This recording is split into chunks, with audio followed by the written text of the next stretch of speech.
Bismillahirrahmanirrahim. Assalamualaikum warahmatullahi wabarakatuh. Alhamdulillahilladzi ja'ala al-ilma taharatan lin-nufus wa nuran lil-basair wa hadiyan ilal jannah. Asyhadu an la ilaha illallah wahdahu la syarikalah wa asyhadu anna Muhammadan abduhu wa rasuluhu sahibul burhan. Allahumma salli wa sallim ala rasulikal karim Muhammad sallallahu alaihi wasallam wa ala alihi wa ashabihi wa man tabi'ahu bi ihsanin ila yaumiddin summa amma ba'du.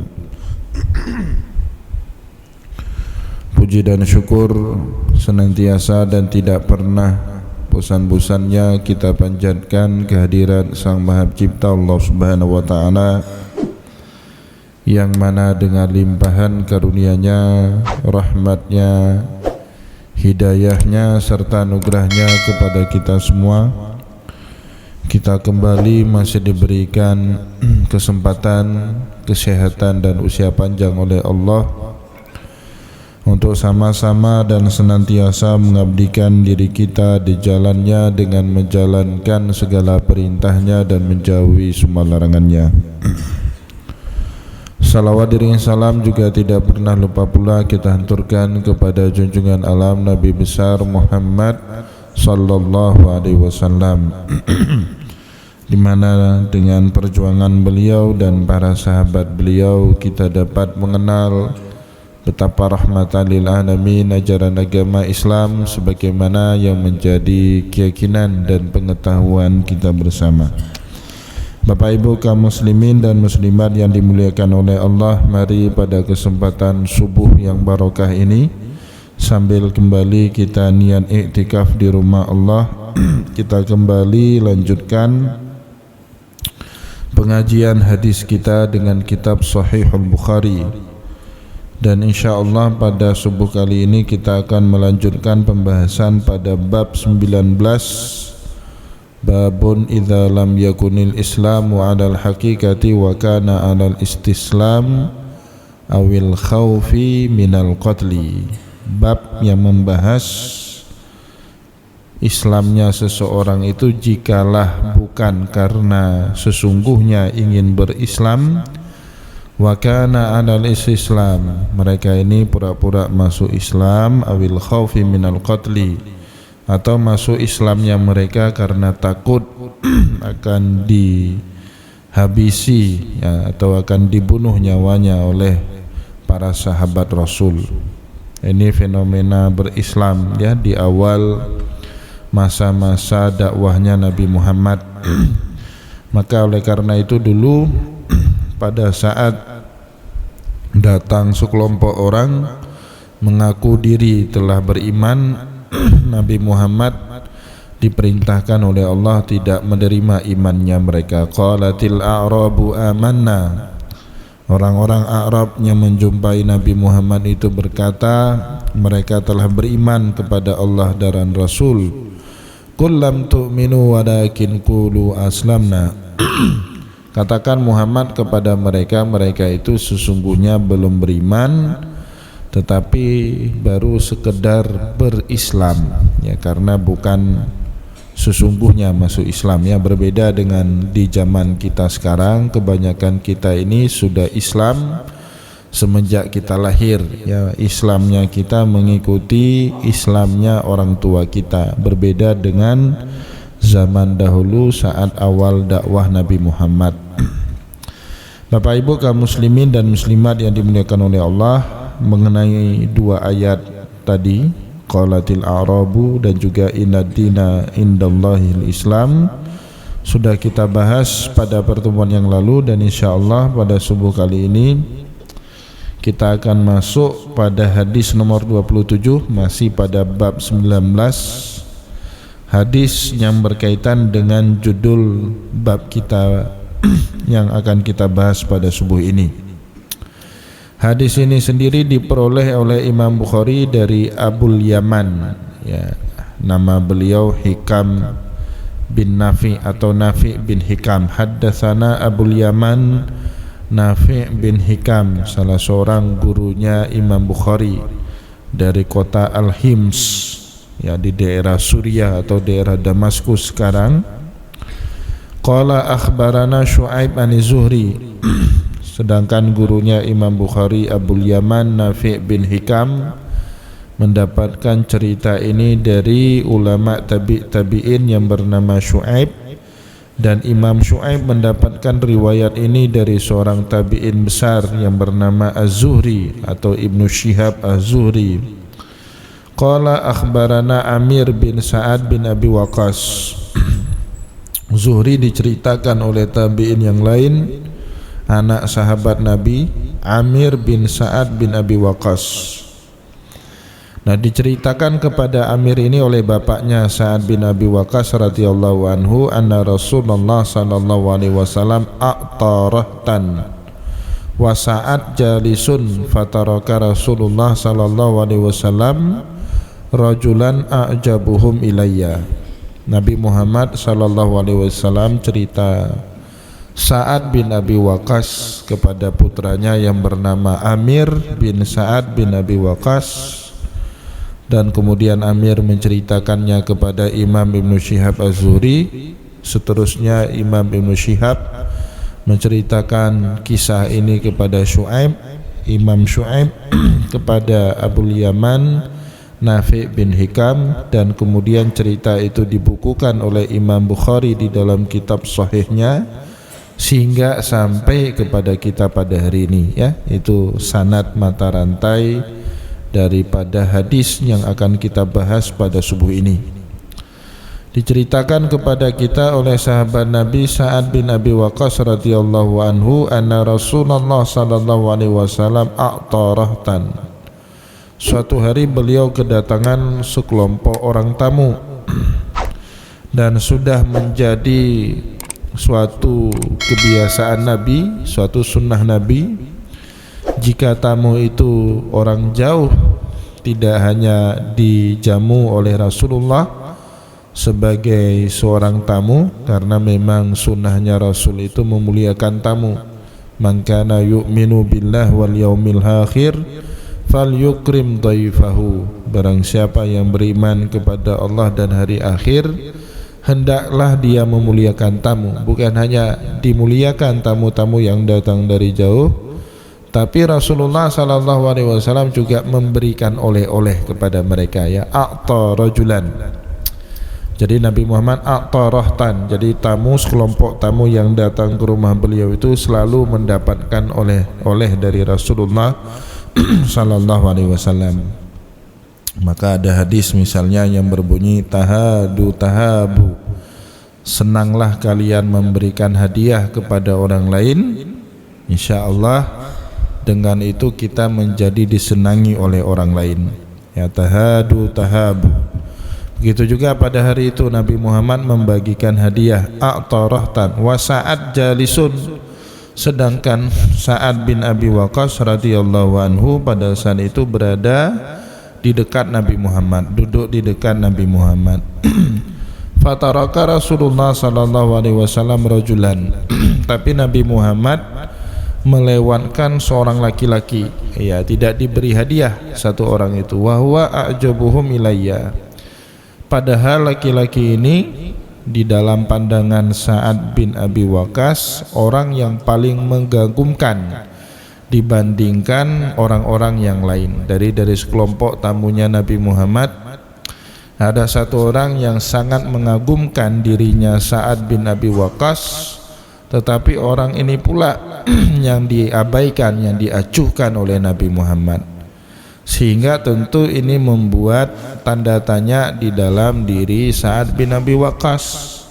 Kenapa Nabi Muhammad melewati ini orang, tapi beliau lebih memberikan perhatian kepada yang lain? Maka Sa'ad bin Abi Waqqas pun memberanikan diri. Fakultu ya Rasulullah ma laka an fulan, Ya Rasulullah, ada apa dirimu? Kenapa engkau mengacuhkan orang itu? Fa wallahi inni la arahu mu'minan. Ya, kata Sa'ad bin Abi Waqqas, demi Allah, dalam pandanganku orang ini betul-betul beriman kepada Allah. Kenapa engkau acuhkan orang tersebut? Faqala au musliman. Nabi Muhammad sallallahu alaihi wasallam membalik bertanya kepada Sa'ad bin Abi Waqqas, atau mungkin dia itu sekedar muslim, bukan mukmin. Fasakata qalilah, maka aku pun terdiam mendengar pertanyaan balik dari Rasulullah sallallahu alaihi wasallam. Jadi menurut Sa'ad bin Abi Waqqas, kalaulah ada orang yang paling patut diberi hadiah oleh Rasulullah, kalaulah ada orang yang paling patut menerima perhatian dari Rasulullah, adalah orang yang dikagumi oleh Sa'ad bin Abi Waqqas tadi. Tapi faktanya yang terjadi sebaliknya. Nabi Muhammad memberi dan memberi perhatian kepada orang lain, tapi tidak memberi perhatian kepada orang tersebut. Ini kemudian mendorong Sa'ad bin Abi Waqqas bertanya, ya Rasulullah, malaka an fulan, kenapa engkau mengacuhkan orang tersebut? Fa wallahi inni la arahu mu'minan, demi Allah saya melihat dia sebagai orang yang mukmin. Dibalik sama Nabi. Faqala au musliman, atau mungkin dia bukan orang beriman, dia itu cuman baru muslim. Ini membuat Sa'ad bin Abi Waqqas radhiyallahu anhu kebingungan. Maka disebut di sini fasakata qalilan. Beliau pun terdiam mendengar pertanyaan balik Rasulullah sallallahu alaihi wasallam. Nah, Bapak Ibu yang dimuliakan oleh Allah, memang banyak orang yang tidak benar, tetapi biasanya tampilan luar mereka membuat kita kagum. Ya, ini bukan hanya mengecoh para sahabat Nabi sebenarnya, ya, tetapi hal tersebut dicerita oleh Allah Subhanahu wa taala berulang kali di dalam Al-Qur'an. Ya, misalnya saya kutip saja satu ayat Allah dalam surah Al-Baqarah. Ini sebenarnya ayat pengingat kepada kita manusia untuk tidak mudah terkecoh dengan penampilan luar seseorang, karena memang bakat orang gak benar itu mengecoh orang lain dengan tampilan luar. Kata Allah dalam salah satu ayatnya, wa minan nasi may yu'jibuka qauluhu fil hayatid dunya wa yushhidullaha ala ma fi qalbihi wa huwa aladdul khisam. Jadi kebanyakan manusia yang enggak benar itu, kata Allah, may yu'jibuka qauluhu fil hayatid dunya, perkataan orang itu kalau kita dengar membuat kita takjub. Ya, jadi manis mulutnya, tampilan luarnya meyakinkan, apalagi kalau kita dengar dia berbicara, terkecoh kita pikir dialah orang yang paling baik di jagat semesta ini. Dan itu sudah diceritakan oleh Allah jauh hari dalam Al-Quran. Wa minan nasi may yu'jibuka qauluhu fil hayatid dunya, bahkan orang yang seperti ini tidak sungkan-sungkan wa yushhidullaha ala ma fi qalbih, melibatkan Allah atau memakai nama Allah atau berlindung di balik nama besar Allah untuk meyakinkan orang lain apa yang dia katakan itu suatu kebenaran. Wa yushhidullaha ala ma fi qalbih, tapi kata Allah dalam ayat itu wa huwa aladdul khisam, sebenarnya orang seperti inilah yang paling tidak bisa kita percayai. Jadi memang Bapak Ibu, bakat pembohong itu bawaan dari luarnya itu meyakinkan orang lain dari dulu. Maka dalam kitab fikih, salah satu bisa menyebabkan orang terjerumus ke dalam fasik kalau dalam obrolan sehari-harinya terlalu sering menggunakan Allah untuk bersumpah. Ya, itu orang nggak benar itu. Jadi salah satu ciri orang nggak benar di dalam kitab fikih itu kalau dalam kesehariannya untuk meyakinkan orang, meskipun itu perkara sepele, bukan perkara besar, Kalau perkara besar, sidang misalnya, atau kita memberikan saksi di persidangan, ya itu tentu harus memakai sumpah. Atau kita diberikan amanah agar kita menjalankan amanah dengan sebaik mungkin, tentu harus disumpah. Tetapi dalam pergaulan sehari-hari, ya ini wallahi ini barang murah misalnya, nah, itu orang nggak bisa dipercaya.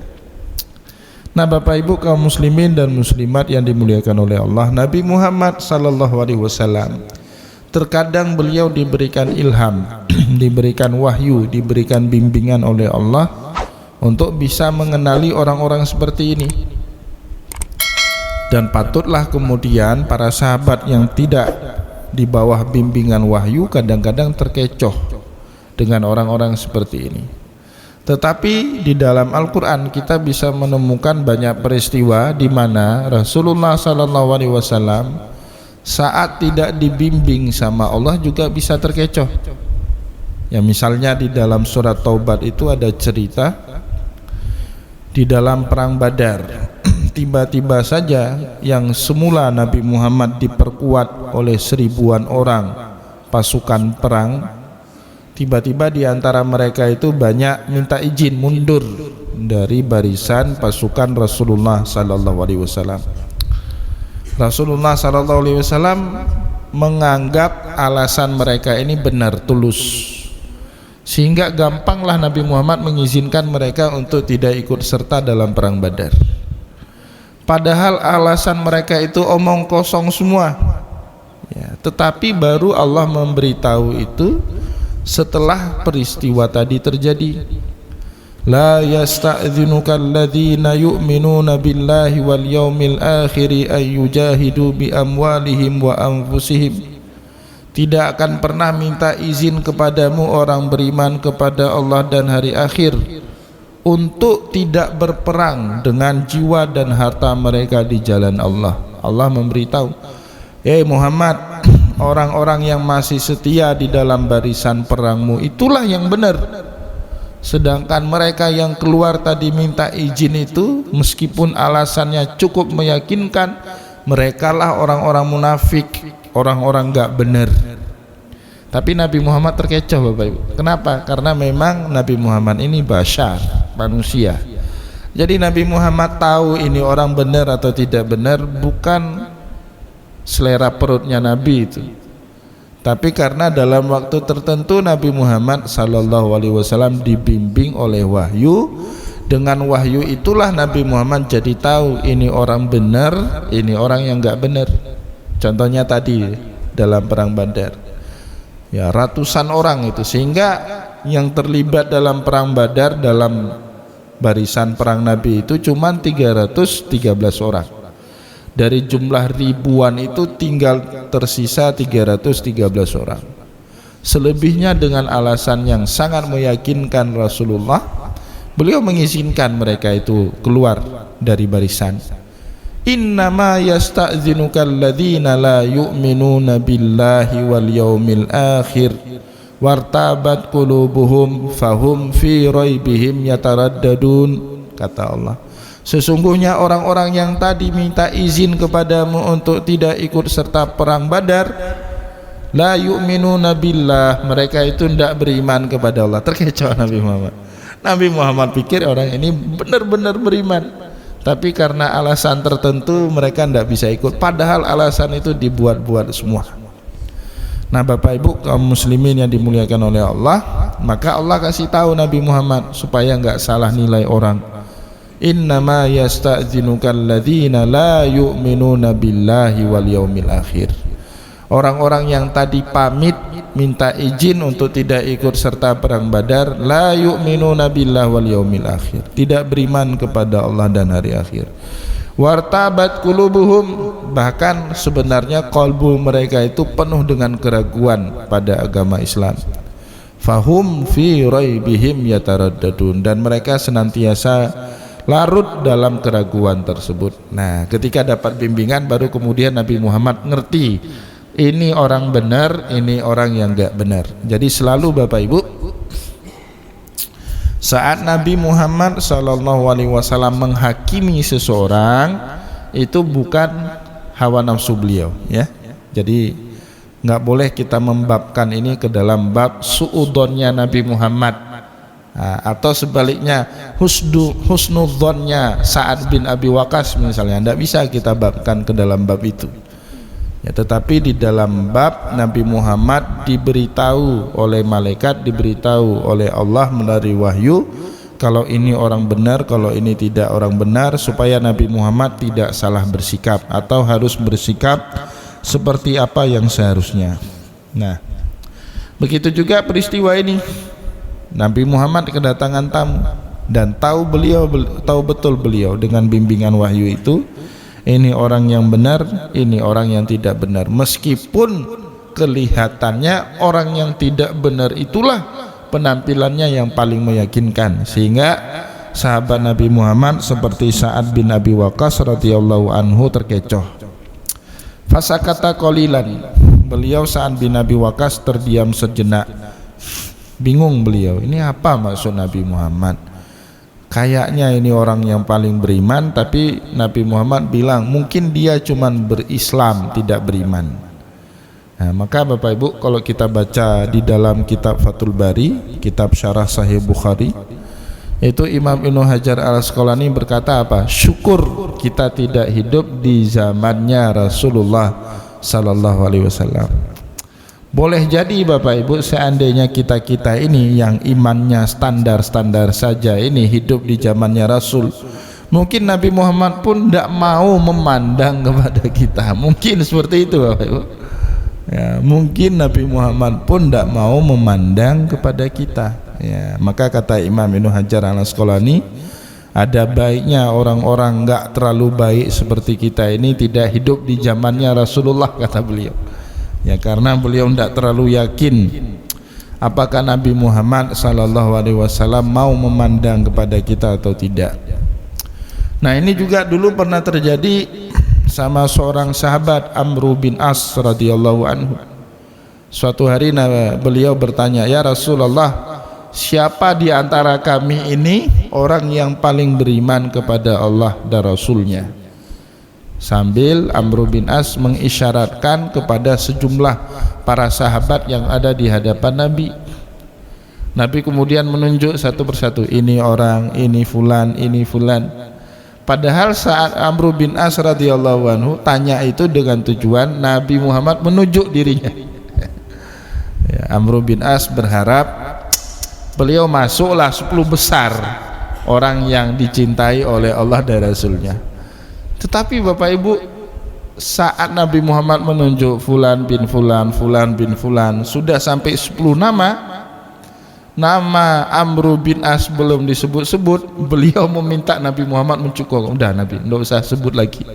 Khawatir beliau, bahkan di antara 100-an sahabat itu nama beliau pun tidak disebut sama Nabi. Nama beliau pun tidak disebut sama Nabi. Nah, terkadang Bapak Ibu, ini yang disebut oleh para ulama, semua orang yang pernah bertemu dengan Nabi merasa diri bahwa dirinya lah yang paling dekat dengan Rasulullah. Nah, jadi Nabi Muhammad itu pintar sekali membuat orang lain itu nyaman berada di dekat dirinya, yaitu Nabi Muhammad. Jadi punya kemampuan beliau itu membuat orang lain itu kalau di dekat Nabi Muhammad itu kayaknya mereka lah yang paling merasa dekat dengan Nabi Muhammad. Sesungguhnya tidak seperti itu. Nah, kan ada cerita Ali bin Abi Thalib saat ditanya oleh murid-muridnya, ya Ali, bagaimana sebenarnya Nabi Muhammad itu? Coba ceritakan kepada kami yang enggak pernah bertemu dengan beliau. Kemudian Ali bin Abi Thalib menjawab, man ra'ahu badihatan habbah wa man khalataka wa man ra'ahu badihatan habbah wa man khalatahu ma'rifatan ahabbah. Nah, kata Ali, barang siapa pertama sekali bertemu dengan Rasulullah, kagum dia dengan Nabi. Tapi kalau sudah lama bergaul, duduk dengan Rasulullah, cinta dia dengan Rasul, tidak mau berpisah orang tersebut dengan Rasulullah sallallahu alaihi wasallam. Ya, dibuatnya kita nyaman dekat dengan Nabi Muhammad, sehingga para sahabat itu dalam kondisi tertentu ingin lebih menegaskan hubungan dia dengan Nabi ini seperti apa. Terdoronglah orang-orang seperti Amr bin As ini nanya, ya Rasulullah, siapa di antara kami ini yang paling mencintaimu? Oh, Fulan bin Fulan, Fulan bin Fulan. Ternyata tidak disebutnya nama beliau. Akhirnya setelah 10 nama disebut, beliau minta, udah Nabi, tidak usah disebut lagi. Ya, ini sering terjadi di antara para sahabat Nabi, ya. Summa ghalabani ma'alamu minhu fa'udtu lima qalati. Ya, kemudian setelah diam sejenak, beliau pun Sa'ad bin Abi Waqqas radhiyallahu anhu melupakan apa yang beliau pikirkan itu. Ya, kalau ini orang baik tetapi diacuhkan oleh Nabi Muhammad, sudah terlupakan karena sudah ngobrol tema yang lain, ya. Summa ghalabani, ya, sudah melupakan peristiwa itu. Ma'alamu minhu, apa yang sebelumnya aku ingat. Fa'udtu lima qalati, ternyata kemudian ingat lagi. Ya, peristiwa itu teringat kembali di dalam dirinya Sa'ad bin Abi Waqqas. Faqultu malaka ya an fulan ya Rasulullah. Maka beliau kembali bertanya kepada Nabi Muhammad, ya Rasulullah, kenapa engkau mengacuhkan orang tadi? Ya, kayaknya orang tadi yang paling beriman dibandingkan teman-temannya. Ya, pertanyaan kedua Sa'ad bin Abi Waqqas kepada Nabi Muhammad sallallahu alaihi wasallam. Dijawab balik sama Nabi, fa wallahi inni la arahu mu'minan. Sa'ad bin Abi Waqqas kembali menegaskan, fa wallahi inni la arahu mu'minan, demi Allah saya melihat orang itu merupakan orang yang beriman. Sa'ad bin Abi Waqqas ini Bapak Ibu salah seorang sahabat Nabi yang dijamin oleh Allah masuk ke dalam surga, tapi pandangannya saja masih keliru. Ya, karena apa? Beliau tidak dapat wahyu, ya. Nabi Muhammad menghakimi orang tadi itu tentu berdasarkan wahyu. Ya, inilah arahu mu'minan, saya demi Allah melihat orang itu baik. Nabi Muhammad kembali mengulang, faqala au musliman, mungkin bukan beriman yang tepatnya, dia cuman berislam. Summa ghalabani ma'alamu minhu. Kemudian beliau diam lagi, lupa lagi peristiwa tadi. Akhirnya ingat lagi, fa'udtu lima qalati. Saat beliau ingat lagi, fa'udtu lima qalati, beliau kembali bertanya kepada Rasulullah, ya Rasulullah, malaka an fulan, kenapa kemarin engkau mengacuhkan fulan? Jadi itu peristiwa enggak terjadi dalam satu waktu, ya. Terjadi peristiwa dalam satu hari. Kemudian setelah itu diperhatikan oleh Sa'ad bin Abi Waqqas, langsung beliau bertanya kepada Rasulullah, malaka an fulan. Nabi Muhammad berkata, dia itu bukan mukmin, dia itu muslim. Berlalu beberapa hari, kemudian ingat lagi Sa'ad bin Abi Waqqas, tanya lagi kepada Rasul, ya Rasul, kemarin kenapa engkau mengacuhkan orang itu? Bukankah demi Allah dia adalah orang mukmin? Balik lagi Rasulullah bertanya, au musliman, atau mungkin tepatnya dia muslim. Lupa lagi Sa'ad bin Abi Waqqas, nggak jawab lagi. Ya, para sahabat itu Bapak Ibu sungkan untuk mendebat, ya, mengejar Nabi Muhammad itu sungkan. Biasanya para sahabat kalau ditanya balik sama Rasulullah, mereka akan menjawab wallahu wa rasulahu a'lam. Itu salah satu adabnya para sahabat. Ya, tentu Allah dan Rasulnya lah yang lebih mengetahui. Nah, itu sampai 3 kali Sa'ad bin Abi Waqqas bertanya ulang karena enggak menemukan jawaban yang memuaskan beliau. Summa qala, baru kali ketiga Rasulullah sallallahu alaihi wasallam menerangkan kepada Sa'ad bin Abi Waqqas apa sesungguhnya yang terjadi. Ini sering terjadi sama para sahabat, ya, bingung melihat sikap Nabi Muhammad sallallahu alaihi wasallam, tapi saat diterangkan oleh Rasulullah mereka bisa menerima keterangan yang diberikan oleh Nabi Muhammad. Sama kayak Umar bin Khattab itu. Umar bin Khattab sama bingungnya dibuat saat Nabi Muhammad menjawab pertanyaan Jibril, lantas kemudian Jibril membenarkan semua jawaban Nabi. Ma huwal Islam, ma huwal iman. Ya, dia bertanya wahwa yusaddiquh, tapi dia kemudian membenarkan jawaban Nabi Muhammad. Ya, sehingga suatu hari Rasulullah bertanya karena tahu Umar ini bingung lihat orang bertanya dijawab sama Nabi, kemudian orang tersebut membenarkan jawaban Nabi. Kata Rasulullah, "Ya Umar, atadri manisail?" Umar, kamu tahu enggak kemarin siapa yang banyak tanya itu? Umar menjawab, "Allah wa rasulahu a'lam." Tentu Allah dan Rasulnya yang mengetahui. Dijawab kemudian oleh Rasul, "Fa innahu Jibril." Kemarin yang datang menghadap kepadaku itu Jibril. "Atakum yu'allimakum dinakum." Dia datang untuk mengajarkan kita tentang pokok-pokok agama kita. Ini terjadi sering ya para sahabat dalam memahami perilaku Rasulullah sallallahu alaihi wasallam.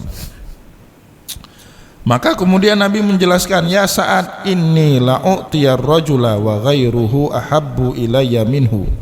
Wahai Sa'ad, saya akan memberi siapapun, ya bukan hanya orang itu, tetapi siapapun orang yang saya senangi kepada saya. Tetapi kenapa saya tidak mendahulukan orang itu? Ya, khasyatan ayyakubbahullahu finnar. Aku khawatir memberikan prioritas atau memberikan perhatian lebih kepada orang yang sesungguhnya tidak beriman, padahal di situ banyak orang beriman. Jadi jangan sampai nanti gara-gara itu Rasulullah sallallahu alaihi wasallam ayyakubbahullahu finnar, akan dicampakkan oleh Allah Subhanahu wa taala ke dalam api neraka. Salah memberikan perhatian atau salah memprioritaskan perhatian kepada orang. Orang tersebut tidaklah mukmin sama seperti orang-orang yang lain. Meskipun tampilannya kayak-kayaknya dia yang paling mukmin.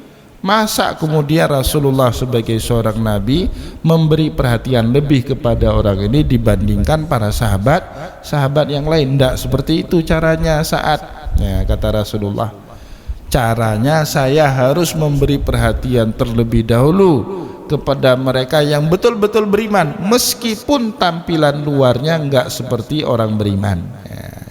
Tapi Nabi Muhammad atas bimbingan wahyu tahu mana orang yang lebih beriman, mana orang yang tidak beriman. Akhirnya jelaslah, teranglah kepada Sa'ad bin Abi Waqqas kalau di dalam kehidupan ini ada orang yang benar-benar beriman kepada Allah, tetapi juga ada sebaliknya, orang yang istislam, pura-pura beriman, awil khaufi minal qatli, atau berimannya mereka karena takut dihabisi nyawanya oleh Rasulullah sallallahu alaihi wasallam. Bapak Ibu kaum muslimin dan muslimat yang dimuliakan oleh Allah, maka oleh sebab itulah salah satu sunnah Nabi Muhammad, beliau memberikan prioritas kepada sahabat-sahabat tertentu dibandingkan sahabat-sahabat yang lain.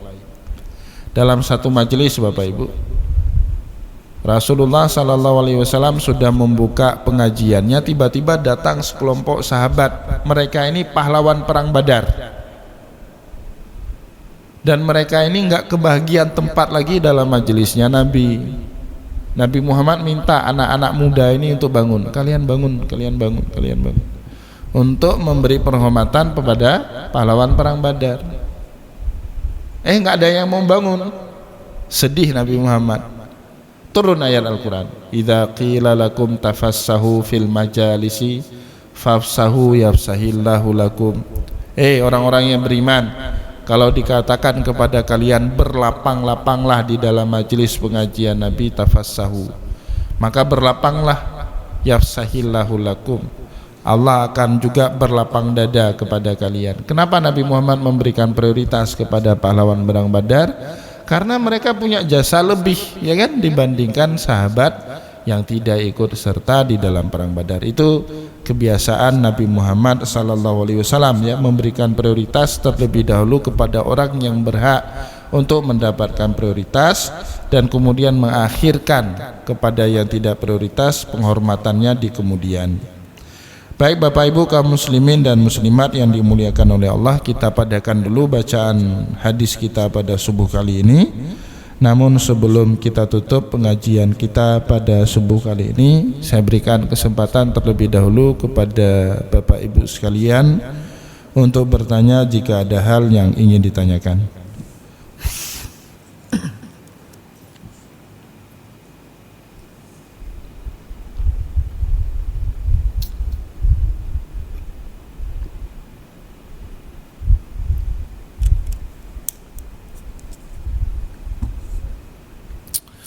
Baik, kalau tidak ada pertanyaan, kita padakan pertemuan kita pada subuh kali ini. Semoga apa yang kita sampaikan pada subuh kali ini ada manfaatnya pada kita semua.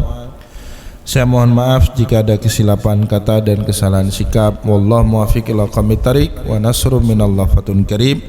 Wassalamualaikum warahmatullahi wabarakatuh.